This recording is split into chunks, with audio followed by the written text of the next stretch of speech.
Hi, everybody, and welcome to the show. I'm your host, Jack Canfield, and with me today is Cathay Reta, who is the author of a wonderful book called Keep Walking, Your Heart Will Catch Up, which is a story about her pilgrimage on the 483-mile Camino de Santiago in Spain. I'm sure many of you have heard about that.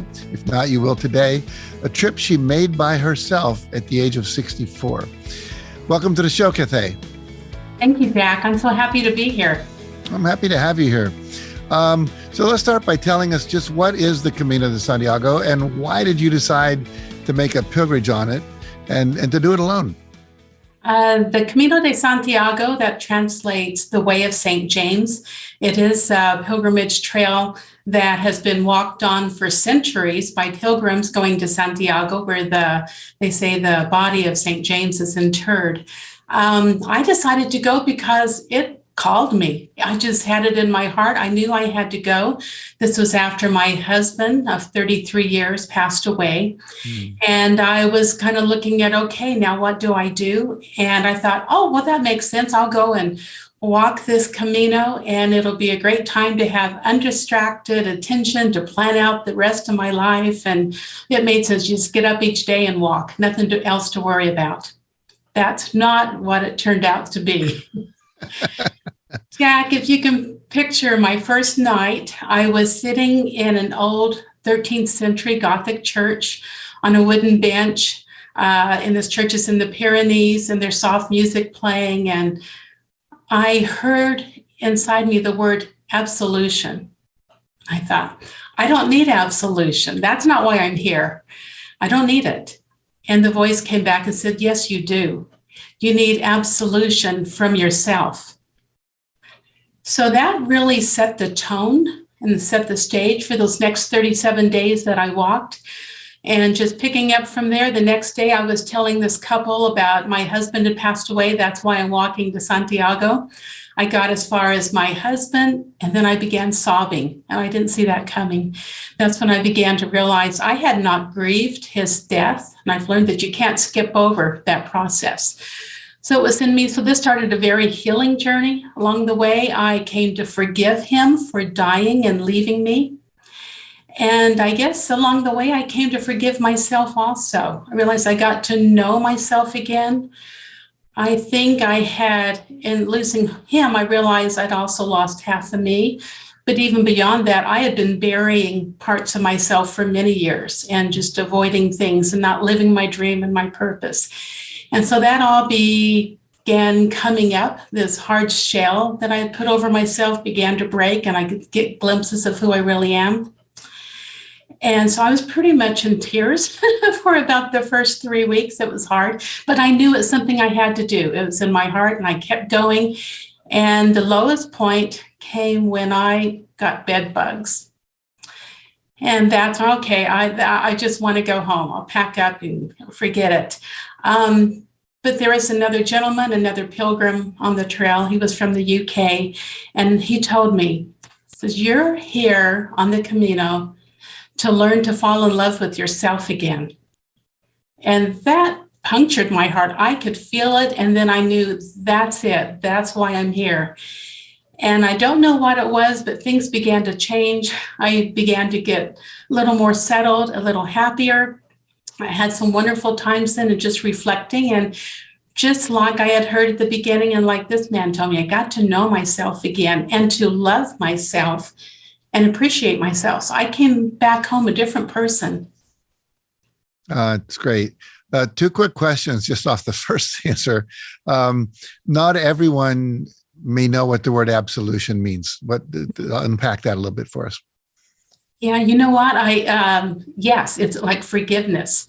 And characteristically, for years, pilgrims would walk the trail, and the Catholic Church had set up that if they did certain tasks and then got to Santiago, they would have forgiveness. But I can understand that because I even had my cell phone with me, and I looked it up myself. I thought, let me make sure that I'm understanding what this word I'm hearing really means.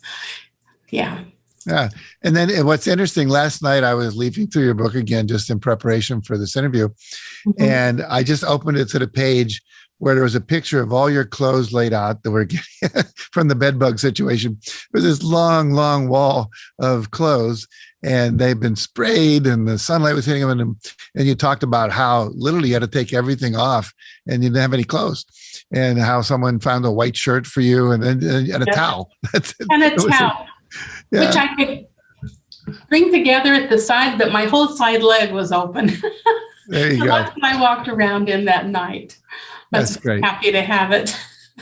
But I love how, along the journey, everything just unfolded in kind of a perfect way at some level. And each one had a little bit of a lesson or an insight that occurred with it. And so it was fun walking the Camino with you, even though I wasn't there. Now, you say you went with the intention of having undistracted time to planning what to do with the rest of your life. I'm curious if you feel like you achieved that goal. Did you figure it out? And if so, what was it?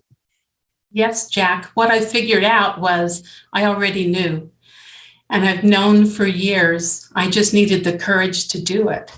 And that's what the Camino gave me, the courage to get back in touch with myself and to follow through on what I know is my purpose and my passion. And that's what I'm doing now. I came home, I wrote this book, got a couple others in the works, but I'm an author, I'm a writer, and a speaker. I feel I have messages and learning that I've gained throughout my life that I think is helpful to others. And I know it's important for me to get that out there. So I came back realizing the Camino did not end in Santiago. I'm still on Camino. I'm still walking it. What I've learned from these experiences have come home with me and continue to grow as I'm still in a process of self-discovery. Something I think was real significant for me after I was home, I heard Brene Brown on a podcast talking about emotions and like grief. And you suppress grief, you end up suppressing all of your emotions.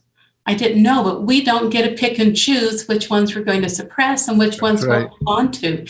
And I realized how true that was when a few months after I was home, I was looking at pictures I had taken on the trip.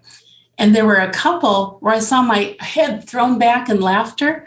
And my instant thought was, who is that woman? I don't know if I ever saw myself looking like that, but I just saw that freedom that I hadn't seen in years. And so it made sense to me. I worked through the grief. I stopped suppressing it. And so also joy and that just enthusiasm for life, all of that came back again too. And it continues to grow even where I am now. That's great.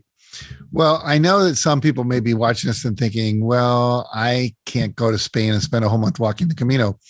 What do you have to say to them? That's really too sad. However, the Camino's for you. If you feel that call and if you need to go, then you have to go. But I realize not everyone can do that, and maybe not everyone would enjoy it. But the more important thing is to find your Camino. Again, that means path or the way, to find it within yourself. Get in touch with that voice, with your spirit within.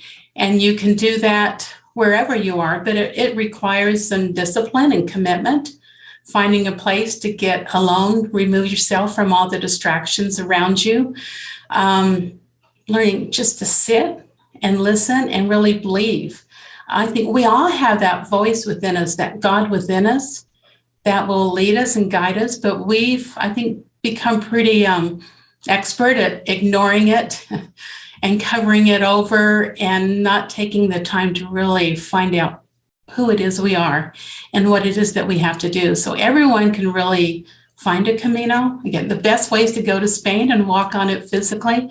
But if you can't, at least find that drawing within yourself to know your purpose and who you are. That's great. Well, I just want to say I love reading your book, and you are a good writer, and maybe you should have walked the Camino a few years earlier. We'd all be benefiting more from that, and I look forward to your next book. But I learned a lot from it, and I'm sure people will if they read it as well. So where can people get a copy of your book? My book is available on Amazon, and it's at most bookstores globally. There's even readers in the UK and Australia and different countries. But if you go to my website, you can get a copy there. And while you're there, you can also check out my blog. It's very brief. It comes out each week, and just some continuing sharing of what I'm learning and what may be helpful and lessons for you. And also, you can download for free a copy of my beginner's guide to finding your Camino. So that may be of interest. So you can embark on this walk yourself. So that's at www.cathayreta.com. Very good. Well, thank you so much for joining us today. I really appreciate it, Cathay. I so enjoyed talking with you about it, Jack. Thank you very much. You're very welcome. And thanks to all of you today for tuning in to watch. And please make sure to tune again next week when I'll have another guest whose insights, experiences, and wisdom that they've gained from walking their Camino, if you will, can help you live a happier, more effective, and more fulfilling life. So I look forward to seeing you then. Until then, take good care of yourself.